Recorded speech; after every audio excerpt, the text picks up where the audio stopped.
السلام علیکم شعیب بھائی، آپ کا سوال جو تھا تفصیلی، وہ تو میں نے پڑھ لیا تھا۔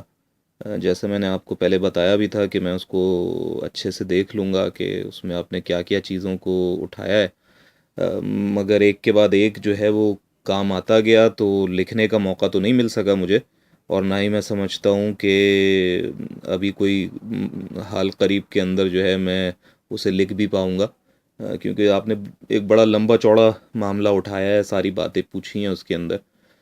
تو ایک تو یہ کہ یہ بڑا غور طلب معاملہ ہے، یعنی یہ جو دعا کا کانسیپٹ ہے، اور یہ کہیے کہ دعا کس طریقے سے کام کرتی ہے، اس پر سچی بات یہ ہے کہ تحقیق کی بہت گنجائش ہے، اور میں نے کئی دفعہ اس بات کا ارادہ کیا۔ یہ ان چند موضوعات میں سے ہے جن پر میں نے سوچا کہ بھئی اس کو میں ایڈریس کروں، اس کو میں اچھے سے ایکسپلور کروں، اس کو پہلے اپنے آپ کو صحیح سے واضح کروں، اور پھر دوسروں کو بیان کروں، لیکن اس کا بھی موقع نہیں مل سکا اب تک۔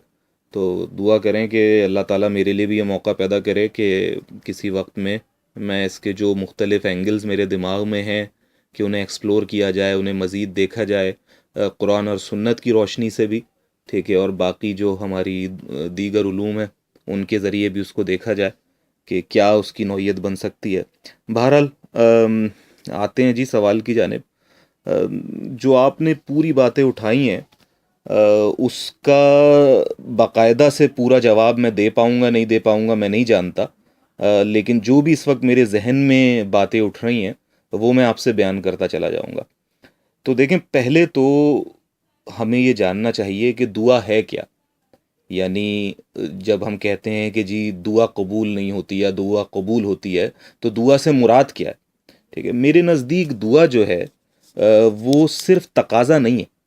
یعنی آپ کے سوال سے یوں محسوس ہوتا ہے کہ دعا شاید ایک تقاضا ہے کہ بھئی میری فلاں بات پوری ہو جائے، ٹھیک ہے، تو آپ دعا کو تقاضا سمجھتے ہیں۔ میرے نزدیک یہ ٹھیک بات نہیں ہے۔ دعا صرف تقاضا نہیں ہے، بلکہ یہ آپ کی داخلی کیفیت کا عکس بھی ہے، ٹھیک ہے، یعنی آپ کے اندر جو بھی کیفیت ہوتی ہے یہ اس کا مظہر ہے سامنے۔ یہ آپ کا اپنے رب سے زندہ تعلق ہے، ٹھیک ہے، کہ جب آپ ایک ریلیشن شپ قائم کرتے ہیں اپنے رب سے، اس سے گفتگو کرتے ہیں، یہ ایک زندہ تعلق ہے۔ تو یعنی یہ صرف اس حد تک محدود نہیں ہے۔ لہٰذا یہ سوچ کر دعا کو ترک کر دینا کہ بھئی اس سے آپ کا کوئی تقاضا پورا نہیں ہو رہا، یعنی آپ کی کوئی خواہش بر نہیں آ رہی، ٹھیک ہے، تو یہ تو ایسا ہی ہے کہ آپ نے ایک پہلو کے اوپر غور کر کے بقیہ پہلوؤں کو سارا نظر انداز کر دیا، اور نتیجہ کیا ہوا کہ جو اس دعا کے بے شمار ثمرات تھے اس سے آپ محروم ہو گئے۔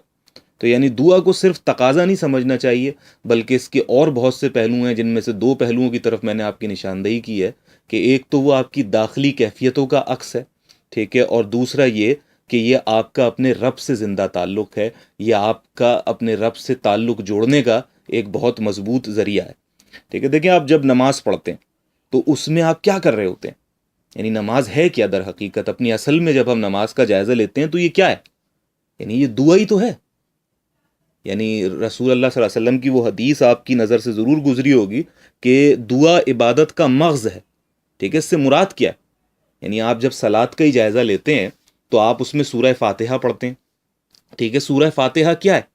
کہ بھئی ایاک نعبد و ایاک نستعین، ہم آپ ہی کی عبادت کرتے ہیں اور آپ ہی سے مدد مانگتے ہیں، اہدنا الصراط المستقیم، ٹھیک ہے، یہ اللہ ہمیں سیدھے راستے پر چلانا، ٹھیک ہے۔ یہ جو دعا ہے نا، یہ اہدنا الصراط المستقیم، تو یہ سورہ فاتحہ اپنے آپ میں دعا ہے، ٹھیک ہے۔ پھر آپ جب اتحیات میں بیٹھتے ہیں، ٹھیک ہے، اس کے اندر جب آپ بات کر رہے ہوتے ہیں کہ بھئی سلام بھیجتے ہیں نبی پاک صلی اللہ علیہ وآلہ وسلم پر، وہ دعا ہے۔ درود شریف پڑھتے ہیں تو آپ دعا کرتے ہیں اللہ سے کہ یا اللہ رسول اللہ صلی اللہ علیہ وسلم پر رحمت بھیجیے جیسے آپ نے ابراہیم علیہ السلام پر بھیجی تھی، ٹھیک ہے، اور ان پہ برکت بھیجیے جیسے ابراہیم علیہ السلام پر بھیجی تھی۔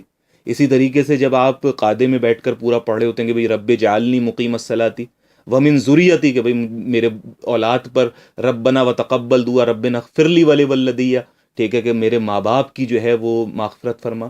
تو یہ کیا ہے؟ یہ ساری کی ساری دعا۔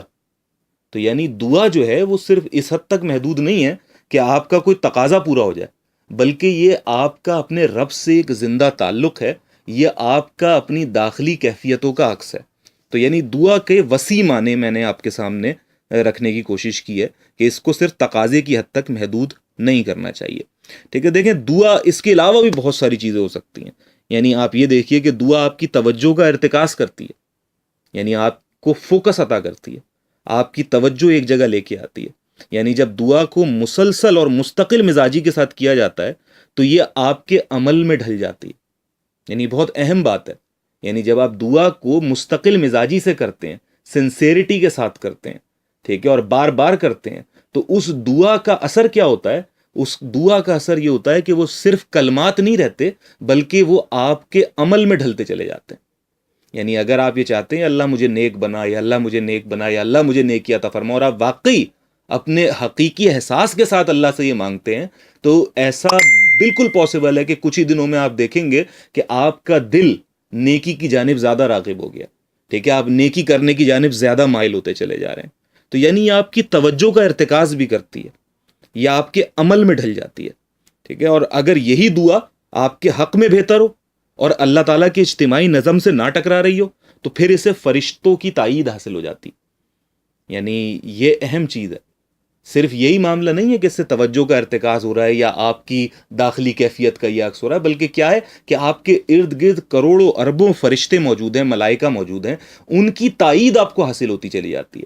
آپ مختلف احادیث میں سنتے ہیں نا کہ بھائی وہ فرشتے بھی آپ کے ساتھ آمین کہتے ہیں، اور آپ کی آمین اگر فرشتوں کی آمین کے ساتھ مل گئی تو جو ہے نا فلاں کام ہو جائے گا. تو کیا معاملہ ہے یہ معاملہ جو ہے یہ فرشتوں کی تائید کا ہے.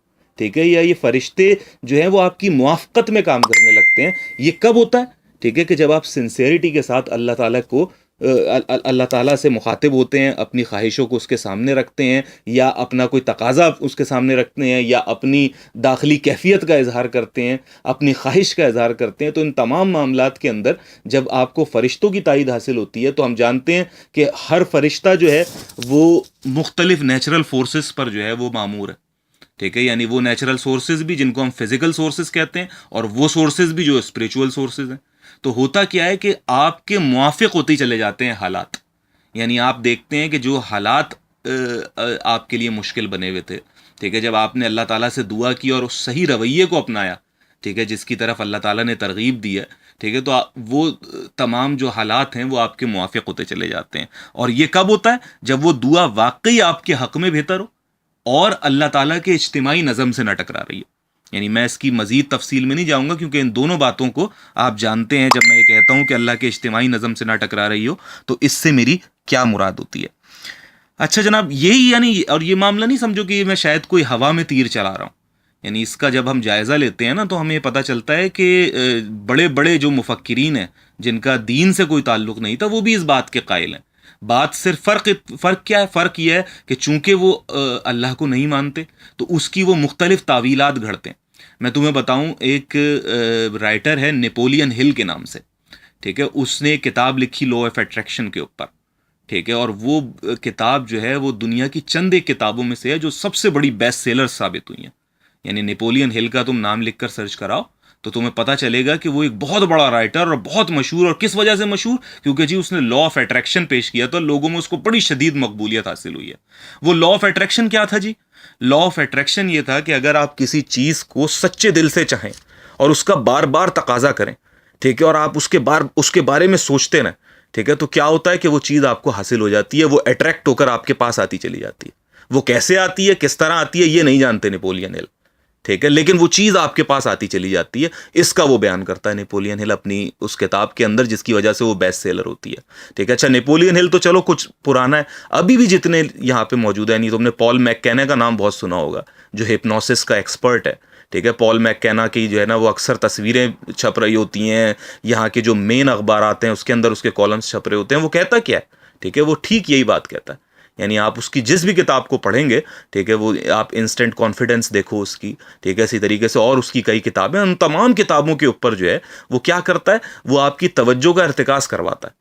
ٹھیک ہے، وہ آپ کو ایک بات سوچنے پر بار بار مجبور کرتا ہے کہ آپ اس چیز کو سوچیں، ٹھیک ہے، آپ اس چیز میں جئیں، ٹھیک ہے، آپ اس چیز کا تقاضا کریں.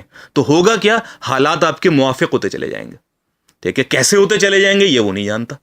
ٹھیک ہے، یہ ان لوگوں کی دلائل ہیں جو کہ خدا کو نہیں مانتے. ٹھیک ہے، ہمارے پاس اس کی ایک پوری ڈیفینیشن موجود ہے کہ یہ کیوں ہوتا ہے. یہ اس لیے ہوتا ہے کہ فرشتوں کی تائید آپ کو حاصل ہوتی چلی جاتی ہے. اچھا، اب یہاں پر مجھے معلوم ہے کہ تمہارا استفسار کیا ہے.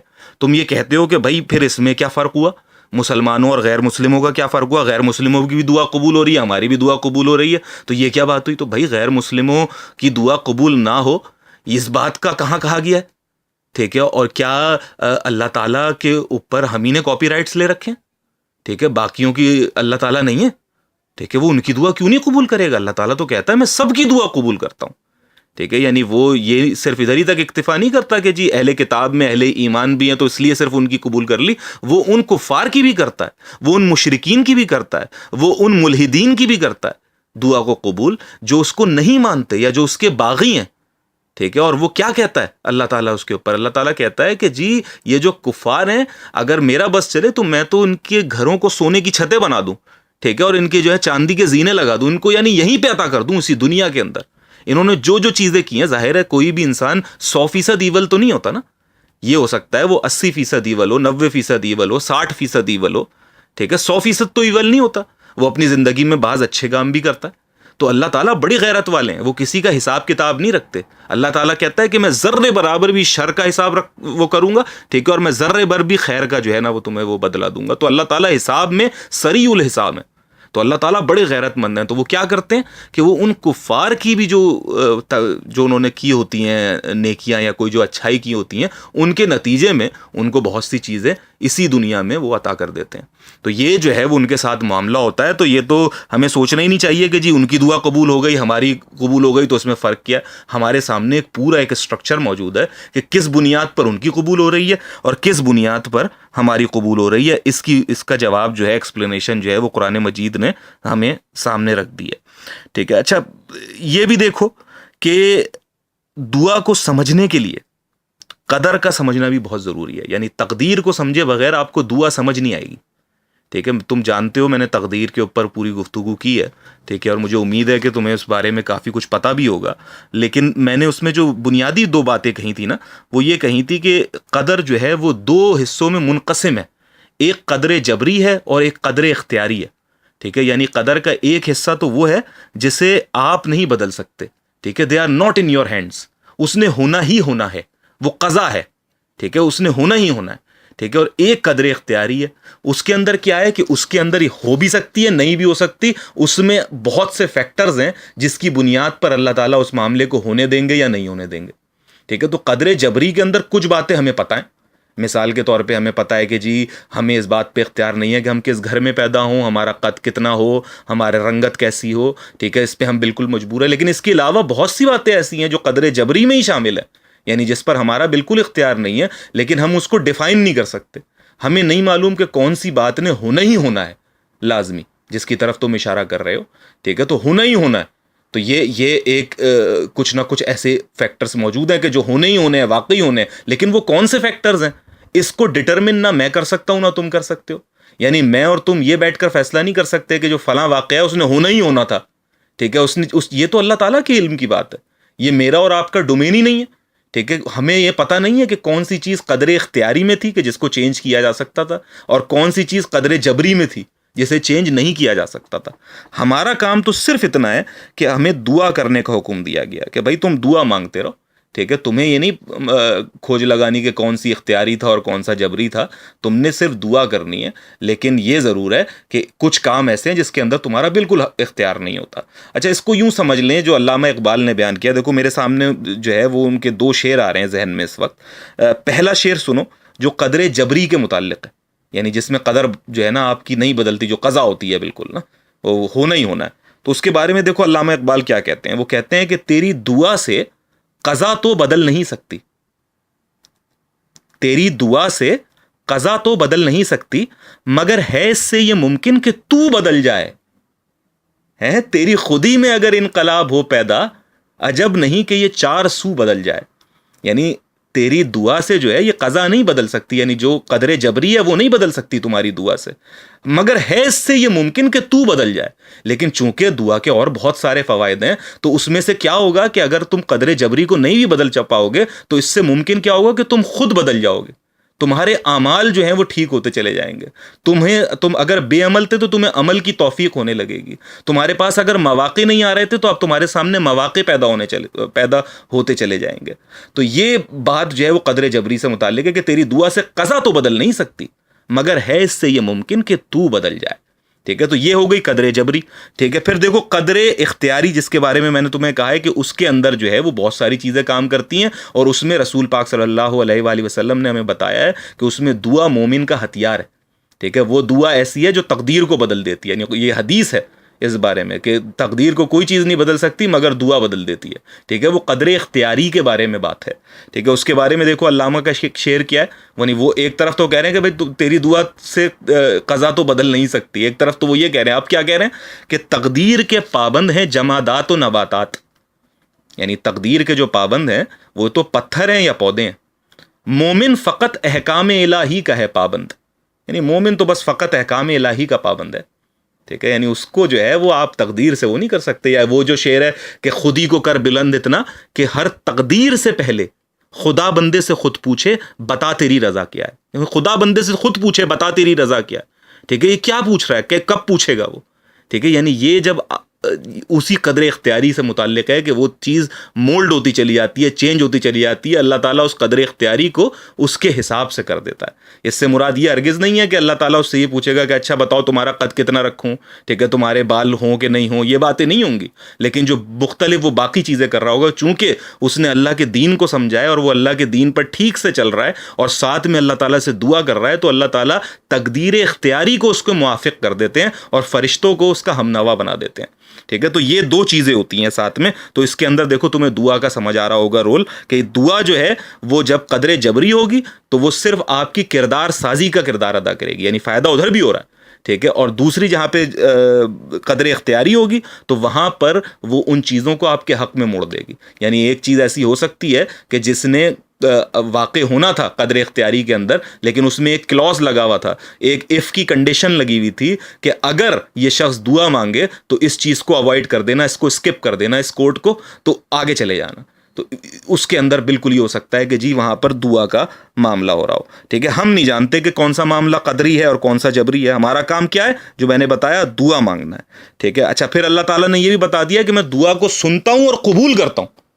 یعنی یہ بات تمہاری کہ بھائی دعا کا کیا معاملہ، نہیں، دعا قبول ہونی ہے. تم یہ کہہ رہے ہو ہمیں نہیں پتا کہ بھائی ہم شرک کر لیتے ہیں، ہم کفر کر لیتے ہیں، ہم اتنی سی دیر عبادت کرتے ہیں. بھائی تمہارے اور میرے کرائٹیریے سے اللہ تعالیٰ کو نہیں جانا جا سکتا. ٹھیک ہے، اللہ تعالیٰ بہت رحیم ہے، بہت غیور ہے. ٹھیک ہے، وہ یعنی تم دیکھو تمہارا بچہ کتنا ہی جو ہے وہ شرارتیں کرے، تمہارے سر میں درد کر ڈالے، ٹھیک ہے، لیکن اس کے باوجود جب وہ تم سے کوئی دل سے کوئی اچھے طریقے سے تم سے چیز مانگتا ہے تو تم اسے دیتے ہو. تو چاہے وہ اس نے کتنی تمہارے سامنے شیطانیاں کی ہوں، ٹھیک ہے، تم اسے عطا کر دیتے ہو کیونکہ تمہارے باپ کا جو جذبہ ہے، ٹھیک ہے، وہ اس وقت جوش مارتا ہے. ٹھیک ہے، تو تم کیا اللہ تعالیٰ کو اتنا بھی نہیں سمجھتے کہ جی وہ تمہیں عطا نہیں کرے گا؟ اللہ تعالیٰ عطا کرتا ہے. ٹھیک ہے، اللہ تعالیٰ دعا کو سنتا ہے، قبول کرتا ہے، اسے رسپونڈ کرتا ہے. لیکن اللہ تعالیٰ نے بتایا ہے کہ وہ دعا کو 4 طریقوں سے پورا کرتا ہے. ٹھیک ہے، یعنی 4 میں سے کوئی ایک طریقہ ہوگا جس کے ذریعے دعا کو قبول کیا جائے گا. ٹھیک ہے، یعنی یہ ایسا نہیں ہے کہ میں کوئی گھڑ کے سنا رہا ہوں، ٹھیک ہے، یا کوئی فلانا گھڑ کے سنا رہا ہے. یہ دین کا مقدمہ ہے. ٹھیک ہے، یعنی آپ اعتراض تب کرتے کسی بات پہ جو کہ ایکسپلین نہ ہوئی ہوتی، کہ بھائی یہ تو خود ہی سے بنا رہا ہے. ٹھیک ہے، یعنی یہاں پر یہ معاملہ نہیں ہے، یہاں پر تو یہ بالکل سیدھی سی بات ہے. تو یعنی ہمیں بات پتہ چل جاتی ہے کہ ایک تو طریقہ یہ ہوتا ہے کہ اللہ تعالیٰ دعا کو فوری طور پر سن لیتا ہے اور فوری آپ کو کوئی چیز عطا ہو جاتی ہے. یعنی آپ نے کوئی چیز مانگی اور اللہ تعالیٰ نے آپ کو عطا کر دی. ٹھیک ہے، آپ نے کہا یار میرا جو ہے نا وہ فلانی چیز غلط ہوئی ہے لیکن اللہ تعالیٰ میری مدد کر دیں، آپ کے ساتھ کچھ مدد ہو گئی. ٹھیک ہے، دوسرا کیا ہے کہ آپ کو تاخیر سے عطا ہوتی ہے. یعنی اللہ تعالیٰ کی حکمت نے یہ جانا کہ یہ کام جس چیز کو یہ مانگ رہا ہے، ٹھیک ہے، وہ اس وقت اس کے لیے بہتر نہیں ہے، یا اگر اس وقت اس کے لیے بہتر ہو بھی تو چونکہ دوسری بہت بڑی چیزیں، اس سے زیادہ اہم چیزیں ارد گرد موجود ہیں، وہ اس سے افیکٹ ہوتی ہیں، تو اس کو مؤخر کر دیا جائے. ٹھیک ہے، اس کو تھوڑی سی دنوں کے لیے پوسٹ پون کر دیا جائے تو وہ بعد میں عطا ہو جاتی ہے. یعنی یہ ہو سکتا ہے کہ جی میں اولاد کا تقاضا کروں، یا اللہ مجھے اولاد عطا کر دے، اللہ مجھے اولاد عطا کر دے، اور مجھے اولاد عطا نہ ہو. ٹھیک ہے، اور اللہ تعالیٰ تاخیر سے کئی سالوں بعد، جیسے کہ ہم جانتے ہیں کہ یحییٰ علیہ السلام کی جو پیدائش ہوئی تھی، ٹھیک ہے، وہ بڑھاپے میں زکریا علیہ السلام کو عطا ہوئی. ٹھیک ہے. اسی طریقے سے ابراہیم علیہ السلام کو جو ہے بڑھاپے میں اولاد عطا ہوتی ہے. ٹھیک ہے, تو وہ سارا وقت کیا ان کو اولاد کی طلب نہیں تھی, دعا نہیں تھی ان کے دل میں. ٹھیک ہے, تو کسی معاملے میں تاخیر ہو سکتی ہے. تو یعنی ایک تو یہ ہے کہ فوری عطا ہو جائے, دوسرا یہ ہے کہ جی تاخیر سے عطا ہو, تیسرا یہ ہے کہ دعا آپ نے مانگی, ٹھیک ہے, وہ دعا آپ کے حق میں بہتر نہیں تھی, یا اس کو پورا کرنا اللہ کی مجموعی مصلحت کے خلاف تھا, تو اللہ تعالیٰ کیا کرتے ہیں کہ اس کے بدلے آپ کے اوپر سے کسی مصیبت کو ٹال دیتے ہیں. ٹھیک ہے, یا آپ کو کوئی بڑی خیر عطا کر دیتے ہیں. تو یعنی اس کے رسپانس میں آپ کو اس سے ایک بڑی چیز عطا ہو جاتی ہے. یعنی جتنا آپ نے مانگا تھا اس ڈومین میں نہیں ملا, دوسرے ڈومین سے آپ کو بہت کچھ مل گیا. ٹھیک ہے, تو یہ ایک طریقہ ہو سکتا ہے. اور چوتھا طریقہ کیا ہے کہ اس کے اندر یہ ہے کہ آپ کو روز قیامت میں اس کا اجر عطا کیا جائے, اور اس کے بارے میں بھی کھلی احادیث موجود ہیں. ٹھیک ہے, کہ اس وقت لوگ جو ہیں تمنا کر رہے ہوں گے کہ کاش ہماری کوئی بھی دعا قبول نہ ہوئی ہوتی دنیا میں. ہم نے چند دنوں کی دنیا کی خوشی کے اندر کہ جی مجھے فلانی جاب مل جائے, مجھے اولاد مل جائے, یا فلانی کی وہ جو ہے وہ صحت یابی ہو جائے. ٹھیک ہے, ہم نے اسی میں سارا کچھ لگا دیا. ٹھیک ہے, لیکن آج جو ہے وہ اس سے کہیں زیادہ آتا ہے جو کہ لامحدود زندگی ہے. ٹھیک ہے, تو کاش اسی وقت میں ہم ساری دعائیں مانگ لیتے. تو یہ چوتھی شکل ہوتی. لیکن دعا قبول لازمی ہوتی ہے, یعنی سچے دل سے کی ہوئی دعا اللہ تعالیٰ چاروں وقت میں جو ہے چاروں طریقوں سے جو ہے وہ قبول کرتے ہیں. ٹھیک ہے, رہی بات یہ کہ آپ یہ کلوز لگا دیں گے جی دعا آپ کی مرضی کے حساب سے ہی قبول ہوگی. ٹھیک ہے, تو یہ کہیں نہیں لکھا. یعنی یہ جو بات کہی جاتی ہے کہ جی تہجد میں دعا قبول ہوتی ہے, یا اقامت اور نماز کے درمیان کھڑے ہو کر دعا, اگر اس کے اندر آپ نے دل سے نہیں مانگی دعا, ٹھیک ہے, آپ کا دل تھا ہی نہیں اس کے اندر, تب تو آپ کو بالکل ہی عطا نہیں ہوگی. یہ تمام جتنے بھی ٹائمنگز ہیں یہ سارے جو ہیں وہ فیل ہو جائیں گے. اس وقت آپ کو یہ نہیں ہے کوئی میجیکل موومنٹ چل رہی ہے. ٹھیک ہے, کہ آپ کا دماغ تو کہیں اور ہے, دل تو کہیں اور ہے, آپ کو عطا ہو گئی. تو پہلی بات تو یہ ہے. دوسرا یہ کہ آپ نے دل سے مانگی اس وقت, کیونکہ وہ اوقات ہی ایسے ہیں کہ جس میں آپ کے اوپر کیفیت طاری ہونے کے زیادہ چانس ہیں. یعنی زیادہ اس وقت مواقع ایسے تہجد کا وقت ہے. ٹھیک ہے, آپ ایک قربت محسوس کرتے ہیں اپنے رب سے. ٹھیک ہے, تو اس وقت جو ہے آپ نے اللہ سے دل سے دعا مانگی, تو اللہ تعالیٰ کہہ رہے ہیں کہ جی میں قبول کروں گا. لیکن قبول کس طرح سے کروں گا, وہ ان چار میں سے کوئی ایک ذریعہ ہوگا جس کے ذریعے وہ قبول ہوگی. تو ہم یہ نہیں کر سکتے کہ نعوذ باللہ من ذالک ہم گن پوائنٹ پہ کہیں کہ ہائیں میں نے تو کہا تھا کہ جی فلانا صحت یاب ہو جائے اور آپ نے صحت یاب نہیں کیا. ٹھیک ہے, تو آپ دعا قبول نہیں کرتے. ٹھیک ہے, یا میں نے تو آپ سے کہا تھا کہ جی میں امتحان میں پاس ہو جاؤں. ٹھیک ہے, اور آپ نے مجھے امتحان میں پاس نہیں کیا. میں نے تو تہجد میں بھی دعا مانگی تھی, میں تو روز مانگ رہا تھا. تو یہ تو بے وقوفی کی بات ہے. ٹھیک ہے, یہ حماقت ہے. نہ تو اللہ تعالیٰ نے یہ کہیں کہا ہے, نہ دین میں اس بات کی کوئی گنجائش ہے کہ ہم اس طریقے کی بات کو سوچیں. ٹھیک ہے, تو یہ تمام باتیں اس سے میرے خیال سے تمہارے سامنے ایک دعا کا ایک مجموعی تصور جو ہے وہ سامنے آ گیا ہوگا. ٹھیک ہے, اور یہ دعا کا اوور آل اسٹرکچر ہے. اس میں انفرادی بھی ہے, اس میں اجتماعی بھی ہے. ٹھیک ہے, لیکن اجتماعی دعا جو ہے وہ انفرادی دعا سے قدرے مختلف ہوتی ہے. یعنی ہم اجتماعی دعا کو انفرادی دعا پر منوعاً قیاس نہیں کر سکتے, اس میں فرق ہوتا ہے. ٹھیک ہے, اسے بھی جو ہے نا دیکھو تم اقبال کی زبانی سے سمجھ سکتے ہو. یعنی میں نے تمہیں اقبال کے ذریعے وہ پہلے بتایا تھا. اس کے اندر دیکھو اقبال کیا کہتے ہیں. اقبال کہتے ہیں کہ جی فطرت افراد سے اغماس تو کر لیتی ہے, کرتی نہیں ملت کے گناہوں کو معاف.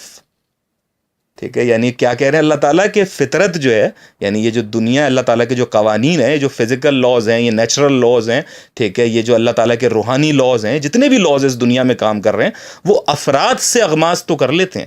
یعنی جو انڈیویجولز ہوتے ہیں ان سے تو وہ کہہ دیتے ہیں کہ چلو یار اچھا جانے دو, کوئی بات نہیں. ٹھیک ہے, یعنی اس کے اندر تو آپ کو چھوٹ مل جاتی ہے کافی حد تک. ٹھیک ہے, کرتے نہیں ملت کے گناہوں کو معاف. ٹھیک ہے, لیکن اگر ملت گناہ کرتی ہے, یعنی پوری قوم مل کر گناہ کرتی ہے, ٹھیک ہے, تو کرتے نہیں ملت کے گناہوں کو معاف. ٹھیک ہے, یہ بالکل شعر قرآن مجید کے اصول کے مطابق ہے. ٹھیک ہے, یعنی یہ قوانین کی جب خلاف ورزی کوئی پوری قوم مل کر کرتی ہے, جب تمام قوم مل کر, یعنی اس کی ایک بڑی اکثریت مل کر کسی معصیت میں مبتلا ہو جاتی ہے, اللہ کے خلاف نافرمانی میں مبتلا ہو جاتی ہے, تو اس کے اوپر عذاب کا کوڑا برستا ہے. ٹھیک ہے, اور وہ عذاب کا کوڑا برستا رہتا ہے جب تک وہ دو کام نہ کریں. ٹھیک ہے, وہ کوڑا برستا رہے گا. اس کے اندر وہ بھلے دعائیں مانگتے رہیں. ٹھیک ہے, ان دعاؤں سے یہ تو ہو سکتا ہے کہ کچھ موافقت پیدا ہو جائے ان کے لیے, یعنی اس وقت بھی یہ نہیں کہا جائے گا کہ دعا کرو نہ کرو، نہیں، دعا تو کرنی کرنی ہے. اللہ تعالیٰ نے کہا ہے اس عذاب کو ٹالنے کے لیے، کچھ مواقع پیدا کرنے کے لیے، ٹھیک ہے، ایسے لوگوں کو لانے کے لیے کہ جو شاید ان سے بہتر ہوں. اللہ تعالیٰ کہتے ہیں نا کہ ہم اگر تم لوگ نہیں مانے تو ہم اس قوم کو دوسری قوم سے بدل دیں گے، ٹھیک ہے. تو اللہ تعالیٰ ایک قوم سے دوسری قوم کو اٹھا دیتا ہے. تو دعا تو آپ نے مانگنی مانگنی ہے، لیکن اس ملت کی حالت اس وقت تک نہیں بدلے گی جب تک وہ اپنی حالت خود نہ بدلے. یہ بھی قرآن مجید کا ہی بیان ہے نا، ٹھیک ہے، کہ اللہ تعالیٰ اس قوم کی حالت نہیں بدلتا جو خود اپنی حالت نہیں بدلتی. یعنی قرآن کی آیت کا ہی ترجمہ ہے نا، اسی کا مفہوم ہے جو میں آپ کے سامنے بیان کر رہا ہوں.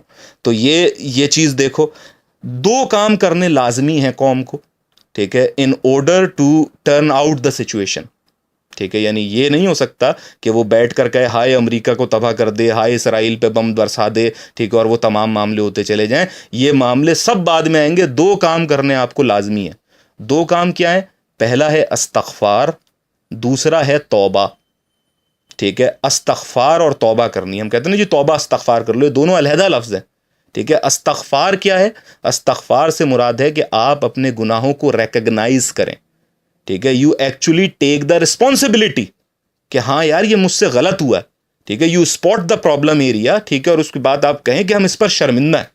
ٹھیک ہے، جو حضرت آدم علیہ السلام نے کہا تھا کہ میں نے اپنی جان پر ظلم کر لیا یار اب، اور اگر تو مجھے معاف نہ کرے گا تو میں خسارہ پانے والوں میں ہو جاؤں گا. ٹھیک ہے، تو یہ جو معاملہ ہے، ٹھیک ہے، یہ استغفار کا معاملہ ہے. یعنی آپ اپنی ان کمزوریوں کا اعتراف کریں. تو یعنی اس قوم کو بحیثیت مجموعی، ٹھیک ہے، وہ استغفار کرنی ہوگی. اس بات کے اندر ایک ریئلائزیشن پیدا کرنی ہوگی اپنے اندر کہ جی یہ ہم سے غلط ہو گیا ہے. اس شرمساری کی ایک کیفیت پیدا کرنی ہوگی. یعنی آپ دیکھیں نا، میرے اور تمہارے اور ہمایوں اور ہم میں سے بہت سے لوگوں کے دلوں میں کچھ عرصے سے، ٹھیک ہے، یہ احساس پیدا ہو گیا ہے کہ یار یہ مسلمانوں کے ساتھ جو ہو رہا ہے یہ ہماری اپنی برائی لائی ہوئی ہے. ٹھیک ہے، ہم لوگ کس طرح کے لوگ ہیں، کیا کیا کر رہے ہیں. ٹھیک ہے، تو یہ اندر ایک شرمساری کا احساس تو پیدا ہوا ہے نا، الفاظ سے ادائیگی نہیں ہوئی ہے. ٹھیک ہے، یعنی صرف دعا یا استغفار اور توبہ صرف الفاظ کی ادائیگی کا نام تھوڑی ہے. یعنی الفاظ تو ذریعہ ہوتے ہیں آپ کی داخلی کیفیت کے اظہار کا. ٹھیک ہے، اصل چیز تو وہ داخلی کیفیت ہے جو آپ کے اندر برپا ہے. وہ نہیں ہے تو آپ کتنے ہی الفاظ کہے جائیں. ٹھیک ہے، تو استغفار کیا آپ نے، ٹھیک ہے، یعنی ریکگنائز کیا اس پرابلم کو، اور پھر توبہ کی. ٹھیک ہے، اور توبہ میں نے جیسے بیان کیا ہے کہ یہ یو ٹرن کا نام ہے کہ آپ ان گناہوں سے پلٹ کے آئیں گے، آپ اس طرف سے واپس پلٹ کے آئیں گے. ٹھیک ہے، کہ نہیں جی یہ کام ہم نے نہیں کرنا، ہم نے اس طرف سے واپس آنا ہے. ٹھیک ہے، تو یہ دونوں کام جب آپ کریں گے تو آپ کے اوپر پھر اللہ تعالیٰ کی بلیسنگز ہوں گی. اب آپ لاڈ دکھا سکتے ہیں. ٹھیک ہے، اب آپ دعائیں کریں گے، آپ بات کریں گے، اور دعا بھی کس طریقے سے کریں گے کہ اس کے ساتھ عمل ہوگا. ٹھیک ہے، یعنی دعا جو ہے وہ سپورٹنگ ٹول ہے. ٹھیک ہے، اٹ از ناٹ انٹائرلی کہ آپ صرف دعا کر لیں، کہیں یہ نہیں لکھا ہوا. ٹھیک ہے، دعا is a supporting tool which facilitates any work. ٹھیک ہے، you do your own effort. ٹھیک ہے، you give your 100% and then you make دعا. تو اللہ تعالیٰ آپ کے لیے مزید مواقع پیدا کر دیتے ہیں. یعنی یہ ممکن ہے کہ آپ کی والدہ آپ کو دعا دیں، ٹھیک ہے، کہ تمہیں جو ہے وہ رزق میں کشادگی حاصل ہو. ٹھیک ہے، اور تم یہ دیکھو کہ تمہارے پاس کوئی جاب کی آفرز آ رہی ہیں. ٹھیک ہے، یا تمہیں جو ہے وہ کوئی اور ایک اپرچونٹی نظر آ گئی، تمہیں ایک اخبار میں ایک ایسی اپرچونٹی نظر آ گئی جس کو تم کبھی نہ دیکھتے عام صورت میں، لیکن اس دن تمہیں نظر آ گئی. تو تمہارے لیے اپرچونٹیز پیدا ہو گئی. لیکن اب اگر تم ان اپرچونٹیز کو خود سے اویل نہیں کرتے، ٹھیک ہے، تو وہ دعا جو ہے وہ بس وہیں ہو کر رہ جائے گی کہ اس نے تو صرف اپرچونٹی پیدا کرنا کام تھا، تمہیں آ کر تمہارے منہ میں نوالا ڈالنا کام نہیں تھا. تو اس طریقے کی اور بہت سی باتیں، پتہ نہیں میں کتنی حد تک تمہیں ایکسپلین کر پایا ہوں. بہرحال یہ وہ چیزیں ہیں جو میرے ذہن میں اس وقت ابھریں اور میں نے تمہارے سامنے رکھ دی ہیں. جو غلط ہو اللہ تعالیٰ معاف کر دے. ٹھیک ہے، میری دعا ہے. اور اگر جو بات صحیح ہے اس سے تمہارا بھی دل اطمینان پکڑے، میرا بھی، ہمایوں کا بھی، اور ہم سب جو ہیں وہ اللہ تعالیٰ کی بات کو سمجھنے والے اور اس پر چلنے والے بن جائیں. آمین.